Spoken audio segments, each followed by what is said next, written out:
بسم الله الرحمن الرحيم. السلام عليكم ورحمة الله وبركاته. daawadayaasha iyo dhageystayaasha qiimaha iyo qadarinta mudan ee daafaha dunida inagala socda.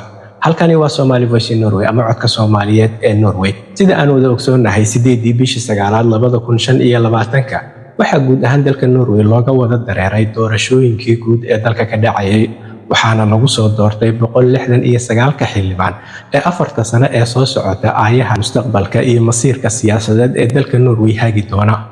haddaba 169kaas xildhibaan ayaa maalinnimadii shalay oo Arbaco ahayd kuna beegneed 1 bisha 10aad 2025 waxa ay yeesheen kalfadhigoodii koowaad iyo kulankoodii koowaad ee baarlamaanka Norway, iyaga oo ku shiray aqalkooda magaalada Oslo. ayaa waxa ay noqonayaan xildhibaanada soo socota ee 4 sano ee soo socota hagi doona siyaasadda Norway ee arrimaha gudaha iyo arrimaha dibadda. haddaba xildhibaanadan 169 ah ayaa waxaa laga soo kala doortay 19 deegaan doorasho, waxaana ku soo kala baxay xisbiyada kala duwan ee loo qaybiyo labada isbahaysi ee midigta iyo bidixda, iyadoo doorashadii dhacday ay ku guuleysteen kuna soo baxeen xisbiyada bidixda oo 4 sano ee hore dalka soo maamulayay, waxaana loo cusboonaysiiyey 4 sano oo cusub. baarlamaankan cusub ayaa noqonaya kii ugu da'da yaraa xildhibaanada u soo baxay marka loo eego baarlamaankii ka horreeyay iyo kuwii kasii horreeyay.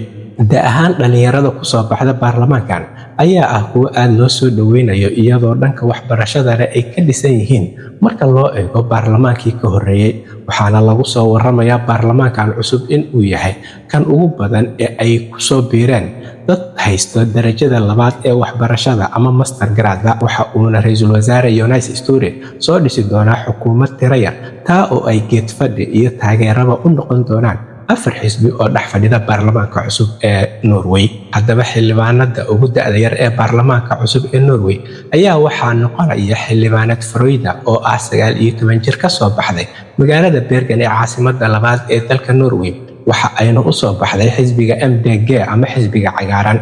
waxaa kaalinta labaad ee da'yaraanta ama xildhibaanka ugu da'da yar ee baarlamaanka Norway ku soo baxay xildhibaan Hashim Cabdi oo ah Somali Norwegian ka soo baxay deegaanka Oxford, waxa uuna u soo baxay xisbiga AB, waana 21 jir asal ahaan ka soo jeeda Soomaaliya, waxa ayna taa cashir badan u dhigaysaa siyaasadda Norway iyo dimuqraadiyadeeda. kaalinta saddexaad ayaa waxaa ku soo baxay xildhibaanka ugu da'da yar Jakob Tangen oo ah xildhibaan 23 jir ah kana soo baxay deegaanka Moro iyo Romsdal, waxa uuna u soo baxay xisbiga FRB. xildhibaanada ugu da'da yar ayaa waxa ay ka soo kala baxeen xisbiyada MDG ama xisbiga cagaaran iyo xisbiga KRF.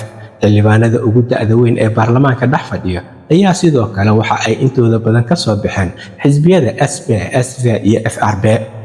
saddexda xildhibaan ee ugu da'da weyn ee baarlamaanka cusub ee Norway dhex fadhida ayaa iyaguna waxa ay kala yihiin Morten Kolbjørnsen oo ah xildhibaan u soo baxay xisbiga FRB, waana 67 jir, soo ahaa korneel ka tirsan ciidamada xoogga dalka Norway kana soo shaqeeyay deegaanada waqooyiga Norway. si taalamidana waxa uu korneelkan ka soo shaqeeyay wadamada Bosnia, Iraq iyo Afghanistan. xildhibaan Hannes Andreas ayaa ah xildhibaanka labaad ee ugu da'da weyn baarlamaanka Norway, waana 65 jir u soo baxay xisbiga FRB.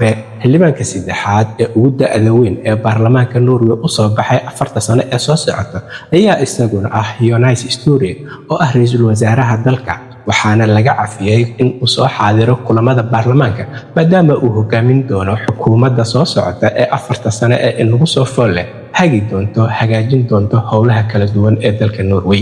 tirada guud ee xildhibaanada baarlamaanka Norway ayaa waxa uu yahay 169 xildhibaan.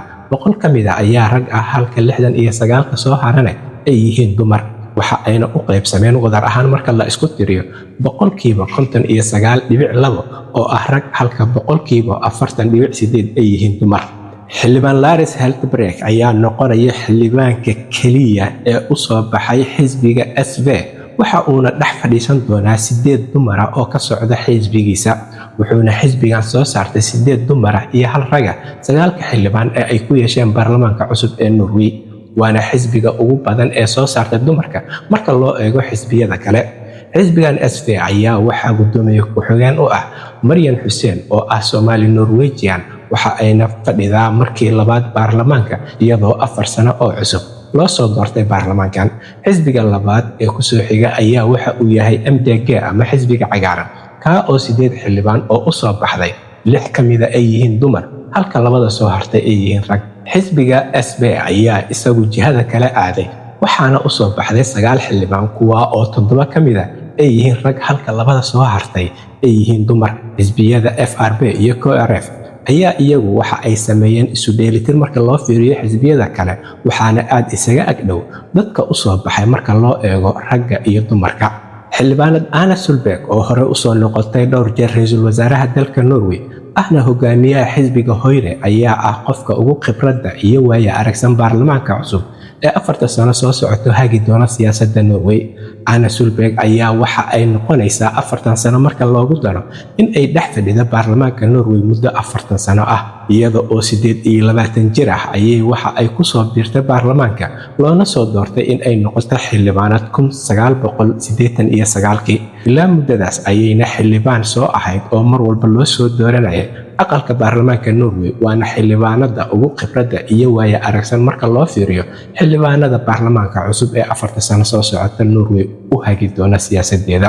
Anna Solberg ayaa ah 64 jir waxa ayna taa ka dhigan tahay maadaama ay ku soo biirtay baarlamaanka Norway iyada oo 28 jir ah in ay xildhibaanad ahayd 2 jibaar in ku dhow nolosheeda ama cimrigeeda. Haddaba xisbiyada kala duwan ee baarlamaanka Norway ayaa waxa ay u soo kala baxeen ama ay u kala heleen xildhibaanada cusub ee baarlamaanka sida soo socoto.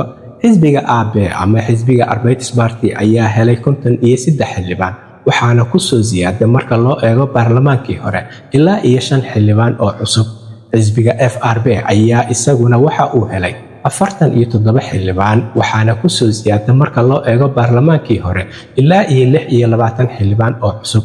Xisbiga Høyre ayaa isagu waxa uu helay 24 xildhibaan waxaana ka naaqustay marka loo eego baarlamaankii hore ilaa 12 xildhibaan. Xisbiga SD ayaa isaguna helay 9 xildhibaan waxaana ka naaqustay marka loo eego baarlamaankii hore ilaa 4 xildhibaan oo ay ku waayeen doorashadan. Xisbiga SP ayaa isaguna waxa uu helay 9 xildhibaan waxa uuna doorashadan ku waayay marka loo eego baarlamaankii hore ilaa 19 xildhibaan oo ay ugu cadcadahay Emilia Mehli oo 2 jeer soo noqotay wasiir xukuumadii 4 sano hore ee dalka Norway soo hogaaminaysay. Waxa ayna ahayd qof saameyn badan oo shaashadaha aad uga muuqatay go'aano badan oo xukuumadana iyadu ay saameyn ku lahayd ay soo saartay. Emilia ayaa sheegtay in ay ka fadhiisan doonto 4 sano ee soo socota siyaasadda waxayna sheegtay in ay nasiino baaxad weyn oo 4 sano ah ku qaadan doonto duurka Norway si ay u hesho xasilooni iyo nafisaad badan maadaama 4 sano ee la soo dhaafay ay si aad ah u soo shaqaysay siyaasadda Norwayna saameyn badan iyo ka muuqasho badan ay ku lahayd. Xisbiga Rød ayaa isaguna waxa uu helay 9 xildhibaan oo uu ku yeeshay baarlamaankan waxaana ku soo ziyaaday 1 xildhibaan marka loo eego baarlamaankii hore. sitaa lamida xisbiga MDG ama xisbiga cagaaran ayaa isaguna waxa uu helay 8 xildhibaan waxaana ku soo ziyaaday marka loo eego baarlamaankii hore ilaa 5 xildhibaan oo cusub. xisbiga KRF ayaa isaguna waxa uu helay 7 xildhibaan waxaana ku soo ziyaaday marka loo eego baarlamaankii hore ilaa 4 xildhibaan oo cusub. xisbiga Venstre ayaa isaguna waxa uu helay 3 xildhibaan waxaana ka naaqustay marka loo eego baarlamaankii hore ilaa 5 xildhibaan. haddaba halkani waa Somali Voice in Norway waxaana barnaamijkan gaarka ah ee ku saabsanaa kulankii ugu horeeyay iyo kalfadhigii koowaad ee baarlamaanka Norway ay xildhibaanada cusub ee la soo doortay ay ku yeesheen xaruntooda maalinimadii shalay oo ku beegneyd 1 bisha 10 2025 waxaa idin soo tabeynaya aniga oo ah Cabdullaahi Shiine. halkani waa Somali Voice in Norway ama codka Soomaaliyeed ee Norway. Assalaamu calaykum wa rahmatullaahi wa barakaatuh.